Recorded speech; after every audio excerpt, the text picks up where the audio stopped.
Assalamualaikum warahmatullahi wabarakatuh. Bismillahirrahmanirrahim. Alhamdulillahi haqqa hamdi wa nashkuruhu haqqa syukri. Asyhadu an la ilaha illallah wahdahu la syarika lah wa ashhadu anna Muhammadan abduhu wa rasuluhu khairu abdi.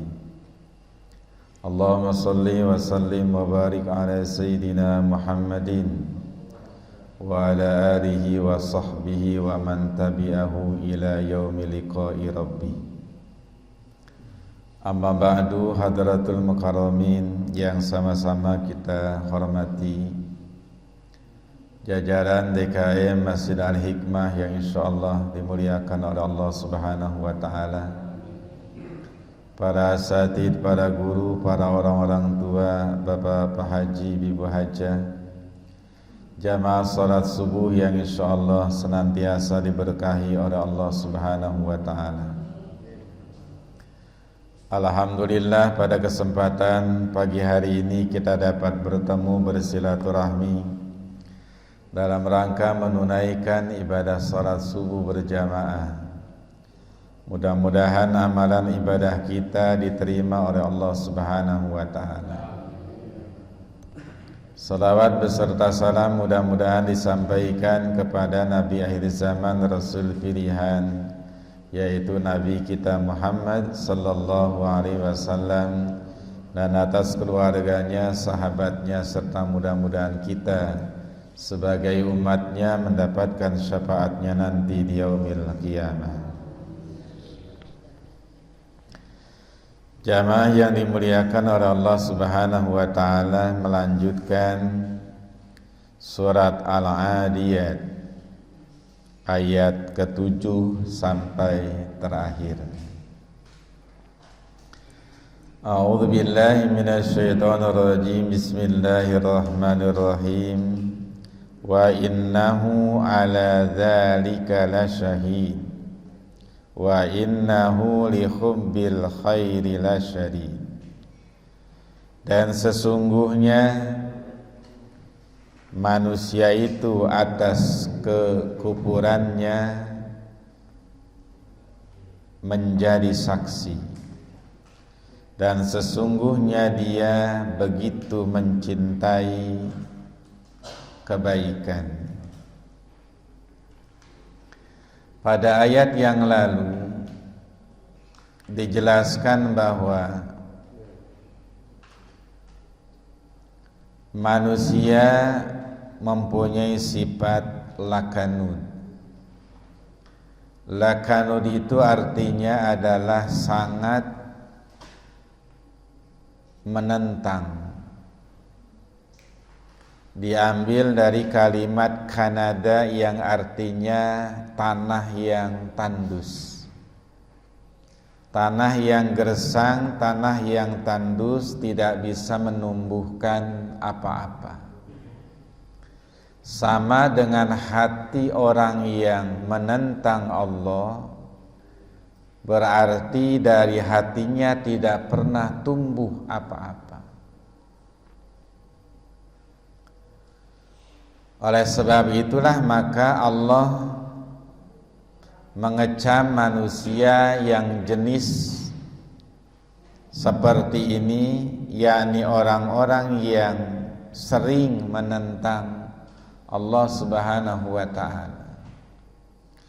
Padahal setiap hari ia makan nikmat dari Allah, dia bernapas pemberian dari Allah, dia bisa bergerak atas izin Allah.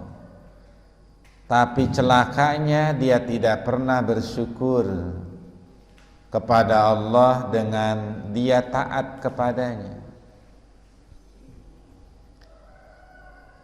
Kemudian wa innahu ala dzalika lasyahid,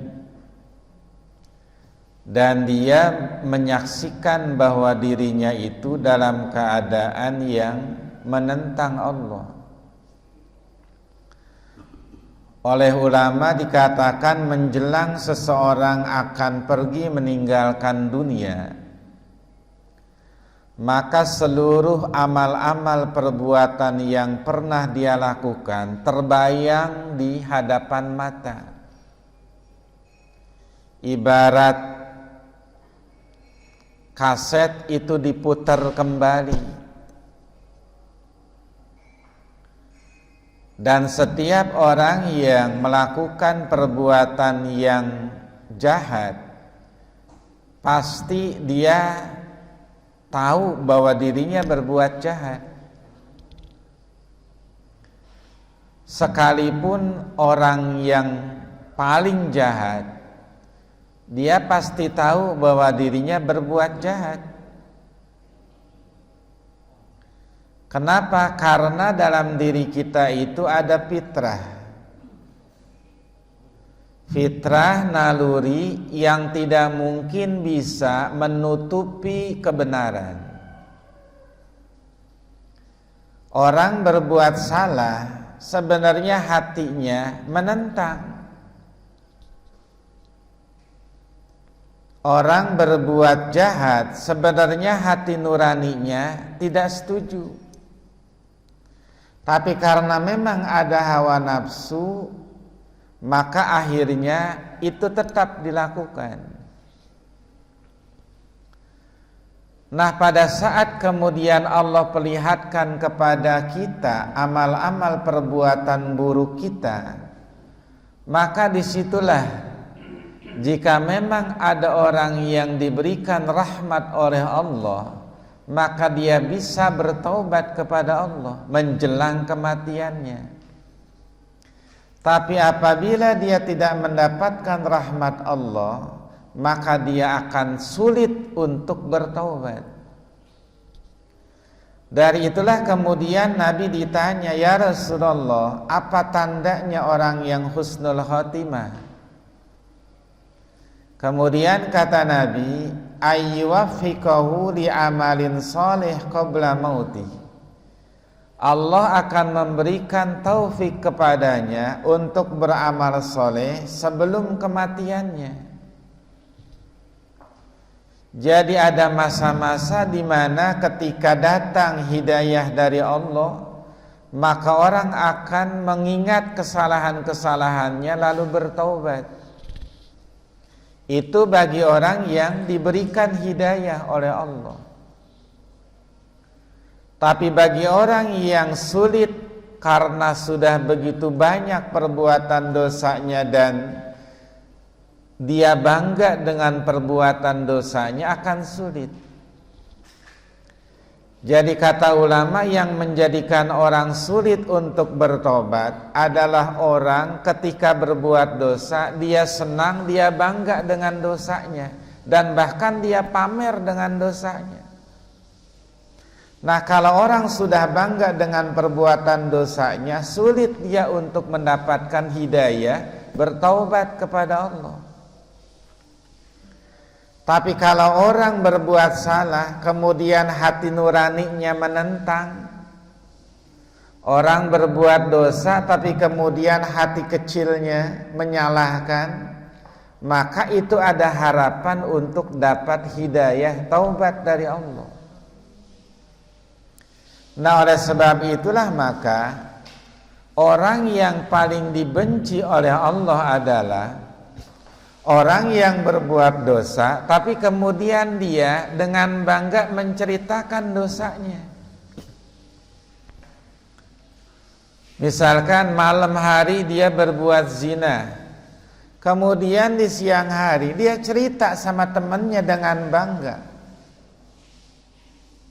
Misalkan orang malam hari dia mencuri, kemudian dia cerita kepada teman-temannya begitu hebatnya dia melakukan pencurian. Maka seperti itu akan sulit mendapatkan hidayah taubat karena dia bangga dan merasa hebat dengan perbuatan dosanya. Tapi kalau orang selalu ada perbuatan dosa dia lakukan, tapi kemudian dia menyesalinya, maka itu berarti ada harapan untuk mendapatkan hidayah taubat dari Allah. Oleh sebab itulah maka Setiap orang ketika dia nanti akan meninggal, dia menyaksikan dirinya itu iman atau tidak, berbuat baik atau tidak. Contoh, Allah mengisahkan Fir'aun. Ketika Fir'aun itu ditenggelamkan oleh Allah di lautan, maka dia sadar bahwa dirinya disiksa oleh Allah. Lalu dengan buru-buru dia berusaha naik ke permukaan laut. Dia ingin mengucapkan kalimat amanna, kami beriman. Begitu kemudian dia muncul ke permukaan air, oleh malaikat Jibril didorong kembali ke dasar lautan, sehingga akhirnya tidak punya kesempatan untuk mengucapkan amanah. Kenapa? Karena dia sudah bangga dengan perbuatan dosa yang dia lakukan pada saat hidupnya. Bahkan dia mengaku ana rabbukumul a'la, aku adalah Tuhan yang maha tinggi. Itu yang dia sampaikan. Dengan bangga dia mengaku sebagai Tuhan.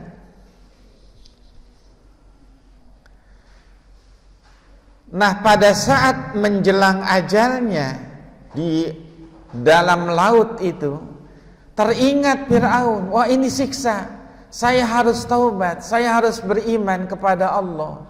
Tapi memang sudah terlambat. Kenapa? Karena ruhnya sudah sampai di tenggorokan. Sementara Nabi mengatakan innallaha yaqbalu taubatal abdi ma lam yughargir. Allah akan menerima taubat seorang hamba sebelum ruhnya sampai di tenggorokan. Sementara dia sudah engap-engapan karena menelan banyak air laut, dia berusaha naik, berarti ruhnya sudah sampai tenggorokan, maka kemudian tidak berguna bagi dia. Nah, oleh sebab itulah maka sebelum masa itu datang, kita disuruh untuk tidak menunda perbuatan baik dan jangan menunda taubat. Karena kita tidak tahu kapan masa itu akan datang. Dan kita harus yakin bahwa kalau kita banyak beristighfar, banyak bertobat kepada Allah, yakinlah bahwa Allah Maha Pengampun akan perbuatan dosa dan Allah senang ketika hambanya bertobat. Perbuatan dosa dan kesalahan yang kita lakukan jangan dilupakan sebagai pengingat buat kita bahwa kita pernah berbuat salah. Tapi kalau kita berbuat baik, jangan pernah diingat, agar kita selalu bisa menambah kebaikan dan tidak bangga dengan kebaikan yang kita lakukan. Nah, inilah kemudian makna ayat bahwa setiap manusia bersaksi atas dirinya sendiri. Kita yang tahu siapa kita. Kita yang tahu bagaimana amal ibadah kita. Kita yang tahu seberapa banyak sedekah yang pernah kita keluarkan. Kita tahu seberapa khusyuk salat yang kita lakukan. Kita yang tahu. Nah, inilah yang disebut dengan wa innahu ala dzalika lasyahid. Manusia bersaksi atas apa yang dia lakukan. Kemudian wa innahu lihubbil khairi lasyadid. Dan sesungguhnya manusia niscaya mencintai kebaikan itu sangat. Allah Subhanahu wa taala kalimat al-khairu yang maknanya kebaikan, tapi yang dimaksud adalah harta. Sama dengan dalam surat Al-Baqarah, harta itu disebut dengan al-khairu, kebaikan. Kenapa harta disebut kebaikan? Karena memang sejatinya harta yang kita miliki itu digunakan untuk kebaikan. Maka apabila harta digunakan untuk kebaikan, berarti harta itu kita bawa untuk kita pada saat kita mati.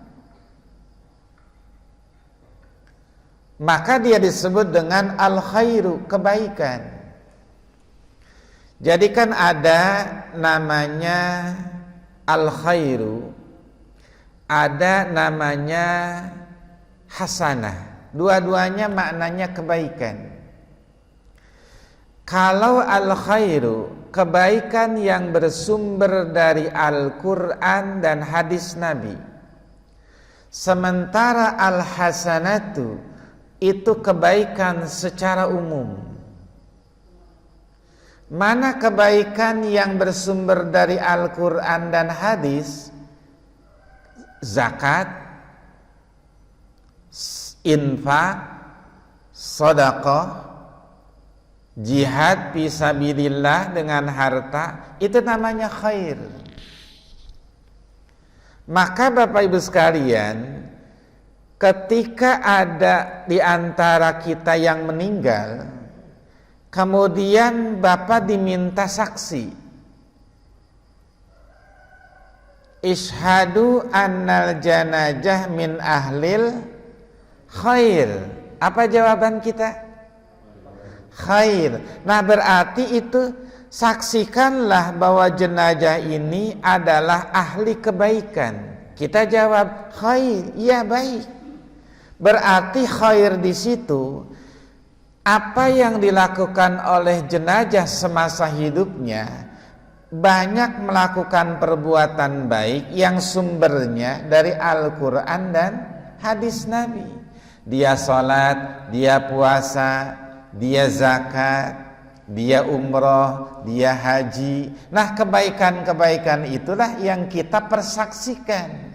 Maka Bapak Ibu sekalian, amal ibadah yang sifatnya khair itu tidak apa-apa kelihatan dan terlihat oleh orang.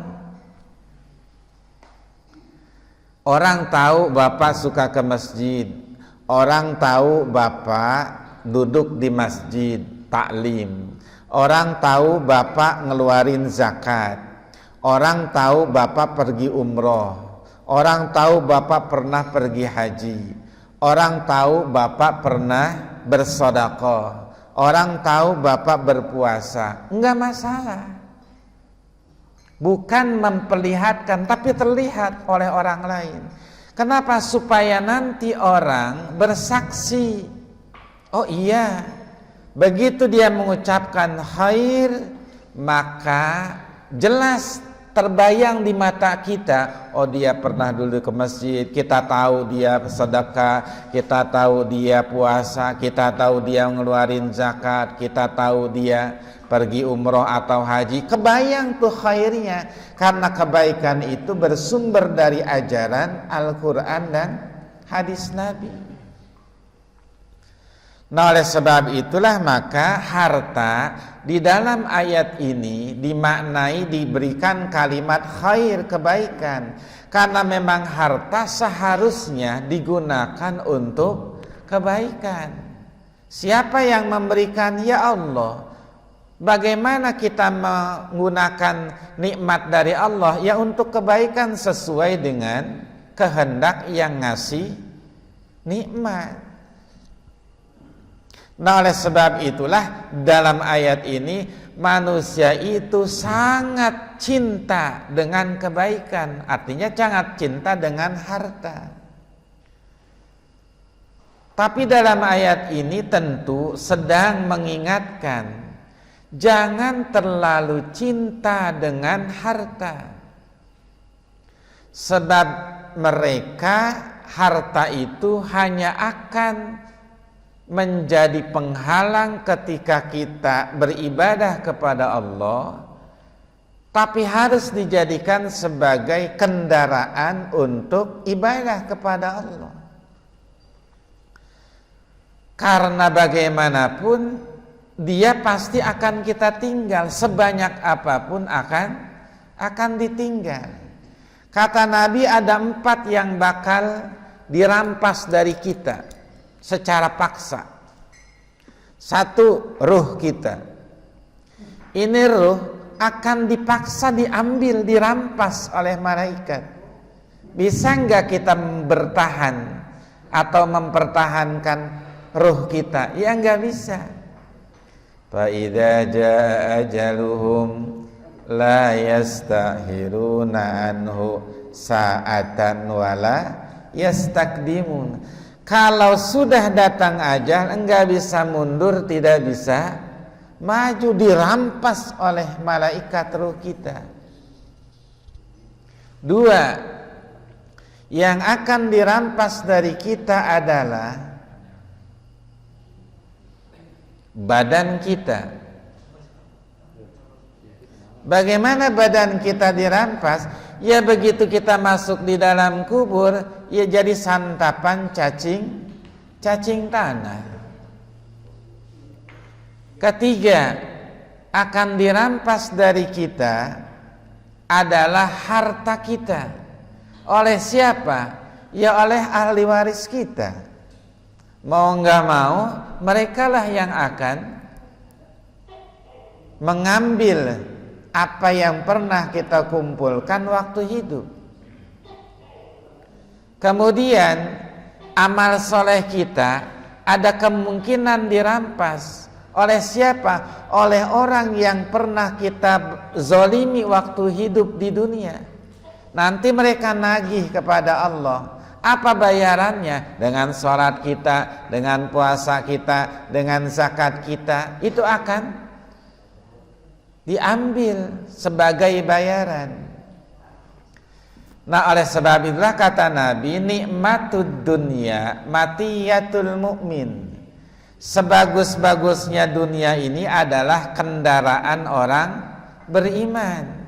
Fartahiluha tuballighukumul akhirah. Maka kendarailah dunia itu untuk menyampaikan kita kepada akhirat. Oleh sebab itulah maka Allah Subhanahu wa ta'ala menyebut bahwa memang watak manusia senang dengan harta, dan siapapun pasti. Zuyyina linnasi hubbus syahawat minan nisa wal banin wal qanatiril muqantara minal zahab wal fiddah wal khailil musawwamah. Manusia itu memang sudah dihiasi oleh Allah, senang dengan berbagai keinginan, pengen punya istri cantik, pengen punya suami tampan, pengen punya harta, pengen punya emas, punya kendaraan yang bagus, tempat tinggal yang mewah. Ya memang watak manusia begitu. Dan tidak dilarang kita untuk memilikinya, silakan. Islam tidak pernah melarang kita untuk memiliki apapun. Kenapa? Karena memang dunia Allah wariskan untuk umat Islam. Yang dijadikan khalifah di alam dunia ini ya umat Islam. Ya silahkan miliki. Hanya saja jangan lupa tugas pokok, yaitu ibadah kepada Allah. Cuman celakanya seringkali terjadi alhaakumut takasur hatta kita seringkali dilalaikan oleh harta kita. Itu yang tidak boleh.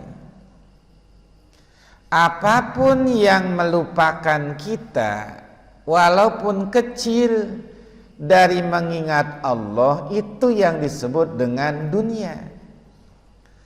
Walaupun cuman lagi ngurusin sepeda, gosokin, nyuci sepeda, kemudian sampai terlewat waktu sholat, itu dunia namanya. Walaupun sedang ngomong cucu, tapi akhirnya sampai molor waktu sholat, itu dunia namanya. Jadi segala apapun yang melalaikan kita dari tugas utama kita beribadah, itu dunia. Dan manusia seringkali tertipu dengan dunianya.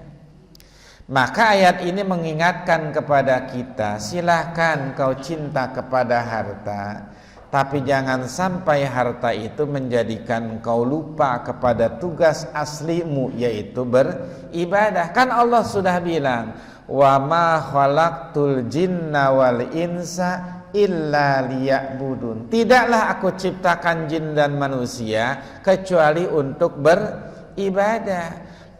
Ayat lain mengatakan la nas'aluka rizqa.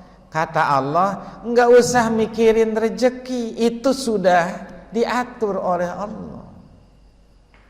Kita sholat, maka pasti keberkahan akan Allah kasih. Itu memang sudah dari sananya. Setiap kita mengejar akhirat, dunia pasti ngikut. Tapi setiap kita ngejar dunia, belum tentu akhirat ngikut, ya. Bapak nanam padi, rumput pasti tumbuh. Tapi kalau bapak nanam rumput, maka padi tidak akan ikut tumbuh. Artinya kalau kita melakukan kebaikan, maka banyak keuntungan yang bisa kita peroleh. Nah, oleh sebab itulah maka Allah mengingatkan kepada kita, semakin orang itu kaya, ceritanya dalam Quran banyak, semakin dia kaya, maka akan semakin dia sulit untuk mengeluarkan hak orang lain. Contoh Korun, pada saat dia miskin, berbagi pakaian dengan istrinya, dia minta kepada Nabi Musa, ajarkan aku ilmu yang bisa menjadikan aku kaya. Nanti kalau aku sudah kaya, aku akan bantu orang-orang miskin. Itu janjinya.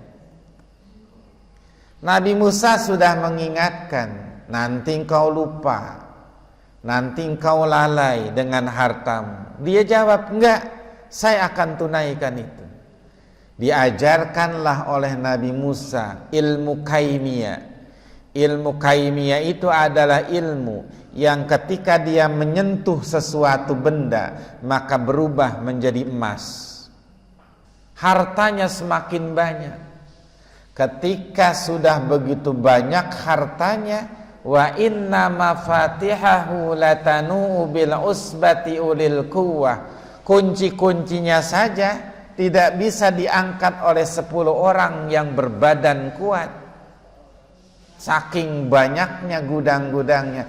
Diminta zakat oleh Nabi Musa. Apa jawabnya? Innama utituhu ala ilmin. Saya kan dapat ini karena hasil usaha saya. Kenapa harus dibagi kepada mereka? Tuh, mulai pelitnya datang. Korun. Ketika kemudian diminta kembali, malah Nabi Musa yang difitnah olehnya. Nabi Musa difitnah melacur dengan seorang pelacur. Pelacur itu dibayar oleh Korun agar mengaku dia pernah berzina dengan Nabi Musa.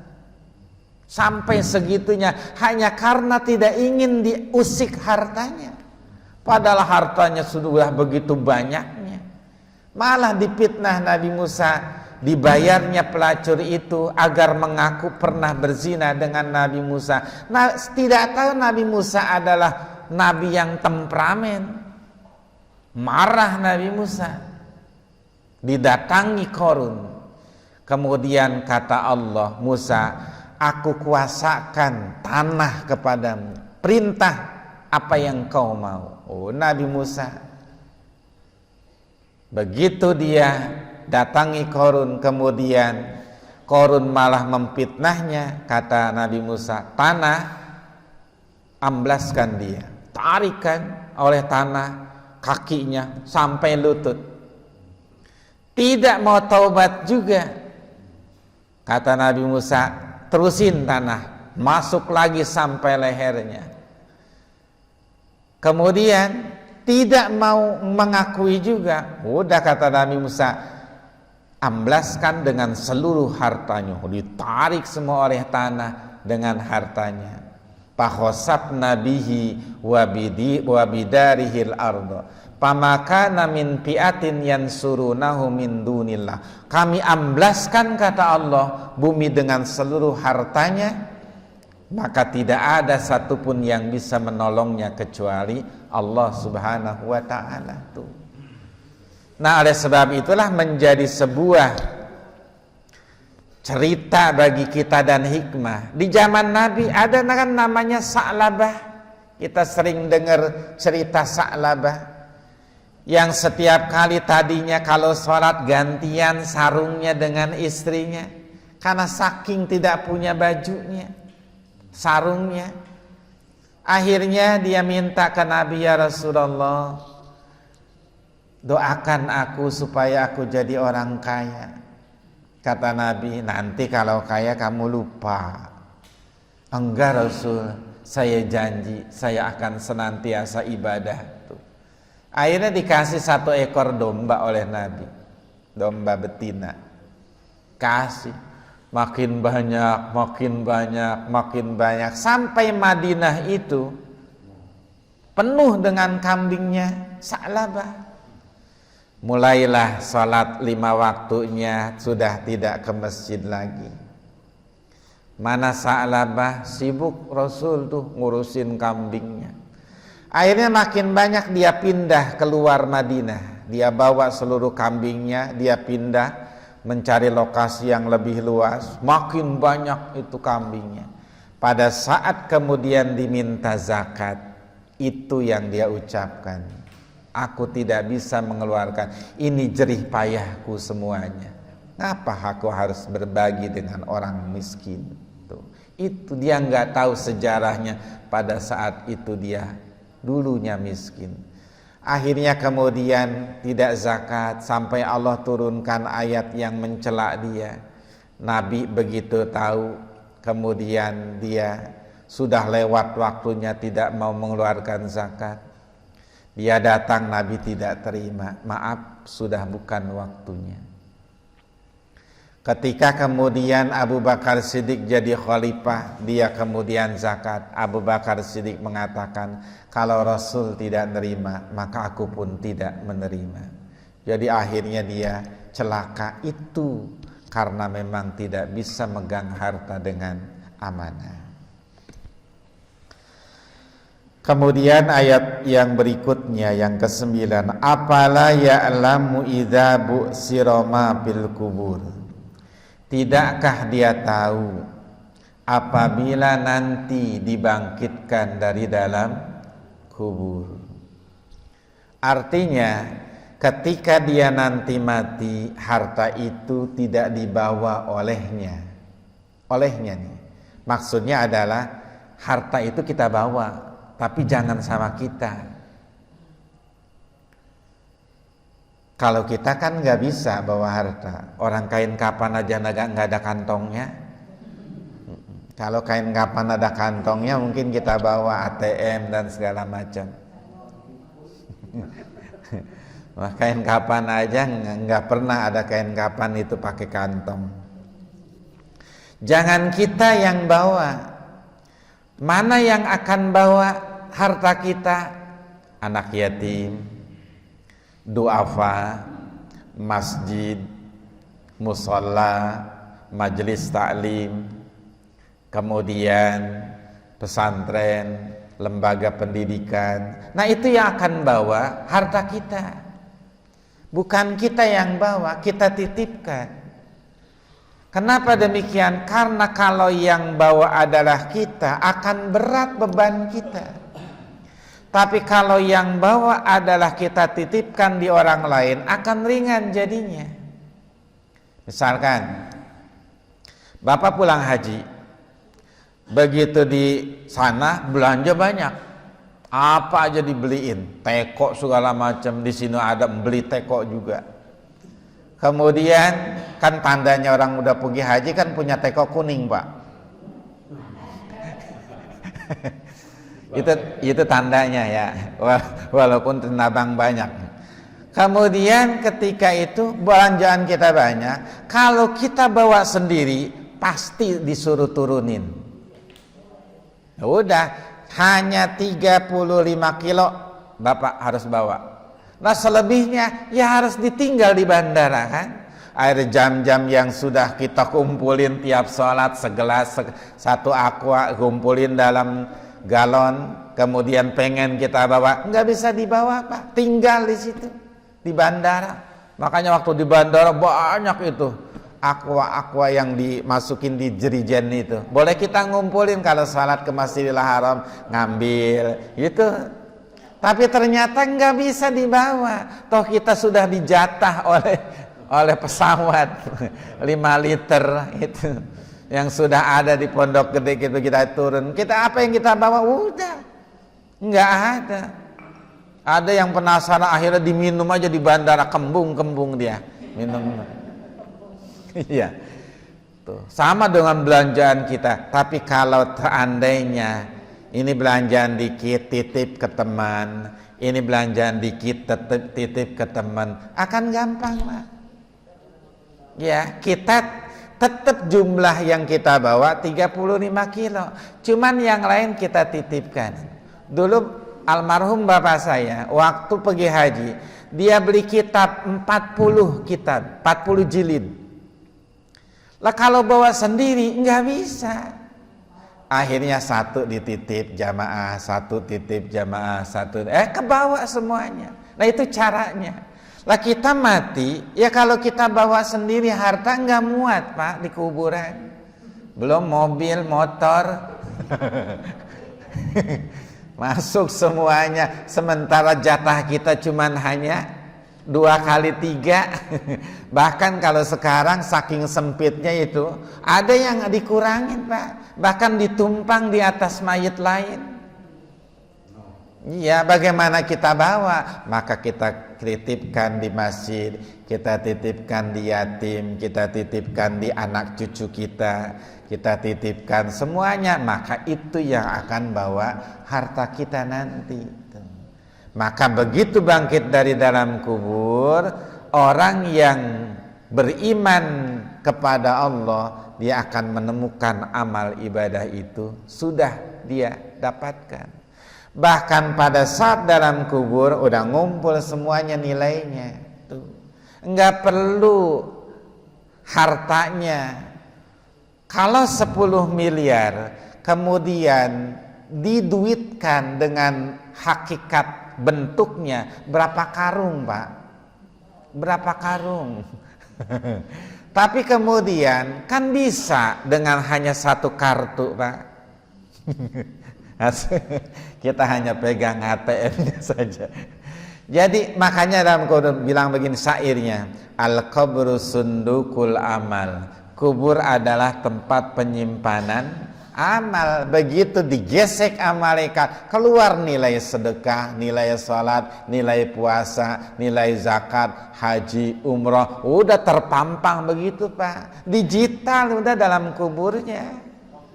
Ya iya lah, emang dulu lah, sekarang juga modern lah. Allah lebih modern dari manusia lah. Kalau manusia saja bisa modern, bagaimana pencipta manusia? Maka nanti terpampang dalam kubur walaupun sempit seluruh tuh laporan-laporan digital udah Pak tuh. Ya malaikat aja sekarang nggak pakai nyatet Pak, langsung pakai kamera. Memang dulu kan samping kanan kiri malaikat nyatet, kelamaan Pak, karena zamannya zaman digital.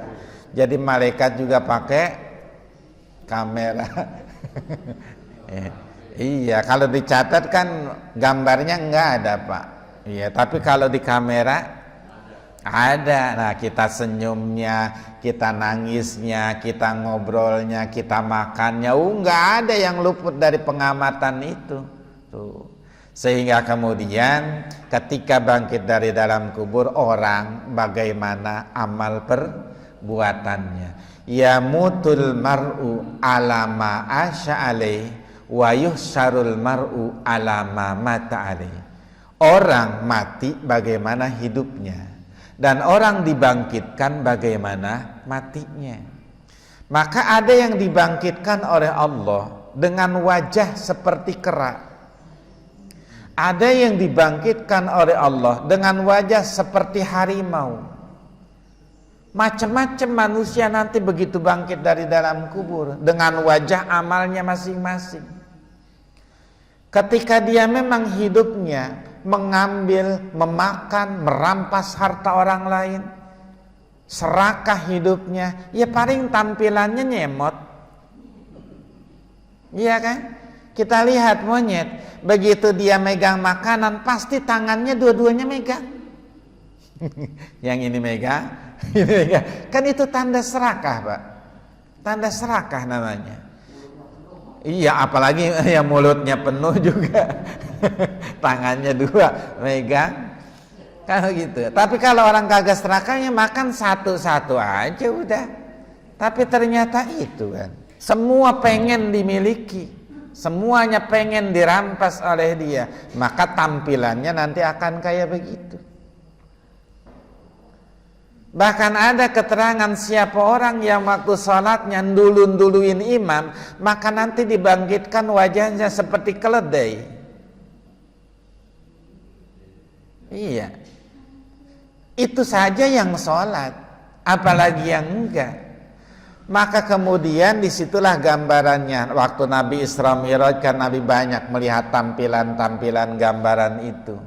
Nah oleh sebab itu maka bagaimana nanti kita bangkit dari dalam kubur supaya penampilan kita, penampilan betul-betul adalah hamba Allah Subhanahu. Oleh karena itu maka ketika kita mati jangan lupa wasiat agar selalu didoakan oleh anak cucu kita. Kenapa? Merekalah yang bisa ngangkat hutang-hutang kita. Kita misalkan masuk kubur banyak dosa, tapi anak kita, keturunan kita yang hidup, doain terus, ya Allah, Rabbik birli wali walidayya, Rabbik birli wali walidayya. Terus dia habis sholat begitu. Lama-lama utang kita Pak keangkat. Itu dosa-dosa kita habis nantinya, sehingga akhirnya bersih, kan lama-lama bersih. Kalau dicicil terus kan, maka disinilah pentingnya mendoakan orang-orang tua kita, supaya kita juga didoakan oleh cucu kita. Kata ulama, mani tanah bi amwatihi bis sadaqah wa zikri wal qiraat qayyadallahu lahu mani tanah bihi. Siapa orang yang perlu dengan orang-orang yang sudah meninggal, dengan dia bersedekah, berdoa, baca Quran, zikir untuk yang sudah meninggal, nanti Allah akan jadikan orang setelahnya juga begitu dia mati mentingin dia juga. Nah kalau di dunia kita sekarang udah ogah doain orang-orang tua kita, tidak mau bersedekah buat mereka, atau berzikir atau baca Quran pahalanya tidak sampaikan kepada mereka, nanti kita khawatir anak kita juga tidak mau melakukan itu untuk kita. Oleh sebab itulah maka jangan pernah lupa untuk mengingatkan anak-anak kita, minimal mendoakan kita, baik kita masih hidup maupun sudah meninggal. Kemudian ayat berikutnya wa hussila ma fis sudur, dan dihasilkan, dikeluarkan apa yang ada di dalam hati. Nah sekarang kan kita nggak tahu apa isi hati kita masing-masing, tapi nanti di hadapan Allah dibongkar semuanya. Ya'lamu sirra wa ahfa. Allah itu tahu yang kita rahasiakan, yang kita sembunyikan, Allah tahu. Sekarang Allah nggak bongkar, karena ini dunia, tempatnya amal, bukan tempat balasan. Tapi nanti di akhirat adalah bukan tempat amal, tapi tempat balasan. Dibongkar kita oleh Allah. Maka caranya adalah kalau pengen tidak malu nanti di akhirat, rahasia kita dibongkar, kata Nabi begini, man satara uyubal mu'minina fid dunya satarahullah uyubahu yaumal qiyamah. Orang yang suka menutup keaiban orang lain di dunia, Allah akan tutup keaibannya nanti di akhirat. Kalau kita tidak ingin malu nanti di akhirat karena aib kita terbongkar, jangan suka bongkar keaiban orang lain di dunia. Udah, masing-masing punya keaiban. Lah kita begini karena Allah tutup kita. Laula jamilu sitrihi lam yakun amalun ahlan lil qabul. Kalau Allah nggak nutup kekurangan-kekurangan kita, nggak ada amal yang diterima oleh Allah. Coba salat kita, berapa khusus sih kita salat? Cuman Allah nutupin dengan kebaikan-kebaikannya. Udah mau salat juga udah alhamdulillah gitu kata Allah. Udah mau ngaji juga alhamdulillah gitu. Jadi kalau kebaikan Allah begitu. Sehingga kesalahan-kesalahan ditutup oleh Allah. Kalau nurutin Allah hakikat murni ibadah kita susah.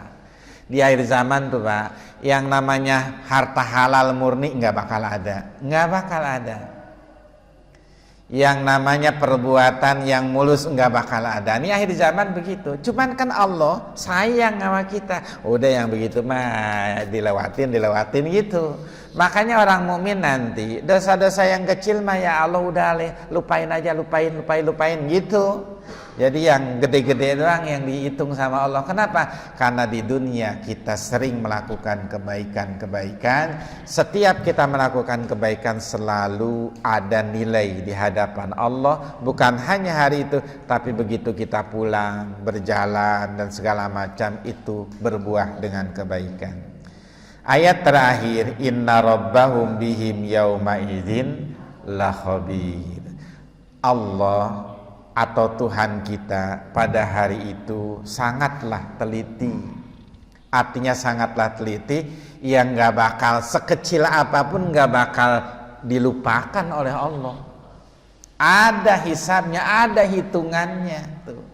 Makanya sering-seringlah mendelete. Nah, kita kan suka kalau main HP ada di delete tuh Pak. Kalau memori kita udah udah penuh kan pasti Bapak ngeliatin tuh ya di galeri nih foto-foto yang udah jadul, udah kurang bagus, delete gitu, dihapus. Nah, kita deletein tuh harus sering. Mana delete kita? Kata Nabi, wa'at bi'is-sayyi'atal hasanata tamhuha. Iringi perbuatan jelek dengan perbuatan baik, maka perbuatan baik akan menghapus perbuatan yang itu aja udah kita delete itu tuh. Jadi nanti nggak muncul Pak, kalau sudah di delete di dunia, di akhirat nggak muncul lagi tuh. Iya, kan kita kadang-kadang moto nggak siap ya. Iya, asal cekrek aja belum siap kita moto udah dipoto. Begitu kita lihat, ya Allah. Makanya jangan sekali motonya. Bisa ada pilihan. Nah, yang jelek-jelek di-delete gitu. Di-delete yang jelek-jelek. Ya sama, kita juga kadang-kadang beramal keceplosan, atau kemudian kita berbuat rasa salah ya, dosa ya, maka begitu kita istighfar, ketika kemudian kita banyakin minta ampun ke Allah, itu ibarat delete tuh Pak. Nah, nanti di akhirat nggak muncul tuh, nggak muncul yang begitu. Ya, makanya ya selalulah perbanyak istighfar. Itu sedang delete yang jelek-jeleknya tuh Pak. Jadi yang muncul nanti foto-foto yang kita siap, action. Iya. Nah, oleh sebab itu kenapa? Karena Allah teliti. Ada orang disiksa oleh Allah di neraka hanya karena pernah lewat di satu kebun, dia ambil sedikit ranting untuk tusuk gigi. Ranting di pohon orang, di kebun orang, dia ambil tuh ranting, kemudian buat tusuk gigi dia, itu dimasukin neraka oleh Allah hanya karena itu. Kenapa? Karena dia nggak izin sama pemiliknya. Nah sekarang kita pergi mana? Ya kadang-kadang. Iya, ini mah sendal orang kadang-kadang. Iya. Itu yang besar-besar, yang begitu aja buat tusuk gigi aja, Allah hisab itu di akhirat. Sehingga kemudian ini menjadi peringatan bagi kita bahwa sekecil apapun hak orang, milik orang, izinlah kepadanya. Kenapa? Ya kalau di dunia mungkin kita bisa lolos, lah bagaimana dengan rekaman akhirat?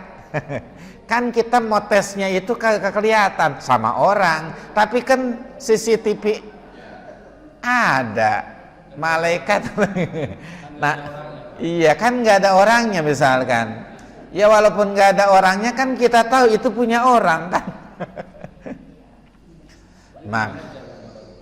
Ya diantaranya minta halal kepadanya. Kecuali kalau kita tahu si pemilik pasti ridho orangnya, nggak masalah itu mah. Kita ambil misalkan buah mangganya, kita tahu, oh dia mah orangnya baik, pasti ridho kalau saya ambil juga, nah, itu nggak masalah tuh, ya nggak masalah. Artinya tuntutannya tidak berat. Tapi kalau memang kita tahu itu orangnya pelit misalkan, walaupun dia pelit, tapi karena hak dia, kalau kita ambil, ya tetap aja salah. Kita sebel bener nih sama dia, emang orangnya pelit bener. Kita ambil aja, ya tetap aja salah, walaupun itu orang pelit. Karena pasti orang pelit juga tidak suka dengan orang pelit. Maka begitu kita ambil, bahkan kita ngambil hak orang, berarti bagaimana caranya? Minta halal kepadanya. Nah oleh sebab itu maka Allah itu sangat teliti, sehingga hal-hal yang kecil sekalipun pasti dihisab oleh Allah Subhanahu wa ta'ala. Maka banyak beristighfar itu ketika langsung berhubungan dengan Allah, dan minta halal dan maaf kepada sesama ketika berhubungan dengan sesama manusia. Maka surat Al-Adiyat ini berarti sedang menjelaskan inilah kondisi dunia dan kelak nanti di akhirat. Bagaimana caranya supaya kita selamat di dunia dan akhirat, yaitu baik hubungan kepada Allah dan baik hubungan dengan sesama manusia. Demikian Bapak Ibu sekalian, surat Al-Adiyat pada pagi hari ini mudah-mudahan mengingatkan kepada kita untuk senantiasa beramal baik dan senantiasa banyak bertaubat kepada Allah Subhanahu wa ta'ala. Subhanakallahumma wa bihamdika asyhadu an la ilaha illa anta astaghfiruka wa atubu ilaik. Al-Fatihah. Bismillahirrahmanirrahim. Alhamdulillahirabbil alamin arrahmanir rahim maliki yaumiddin. Iyyaka na'budu wa iyyaka nasta'in ihdinas siratal mustaqim siratal ladzina an'amta 'alaihim ghairil maghdubi 'alaihim waladdallin. Wa'fu 'anna ya karim. Allahumma bihaqqil fatihatil mu'azzamah wa sab'il masani an tabtaha lana bikulli khair wa an tafaddala 'alaina bikulli khair wa an taj'alana min ahlil khair wa an tu'amilana muamalataka li ahlil khair wa an tahfazana fi adyanina wa badanina wa anfusina wa ahlina wa amwalina wa auladina wa ashabina wa ahbabina min kulli mihnatin wa fusin wa dhair innaka waliyyu kulli khair wa mutafaddilun bi kulli khair wa mu'til li kulli khairin ya arhamar rahimin. Da'wahum fiha subhanakallahumma wa tahiyyatuhum fiha salam wa akhiru da'wahum alhamdulillahi rabbil alamin. Assalamualaikum warahmatullahi wabarakatuh.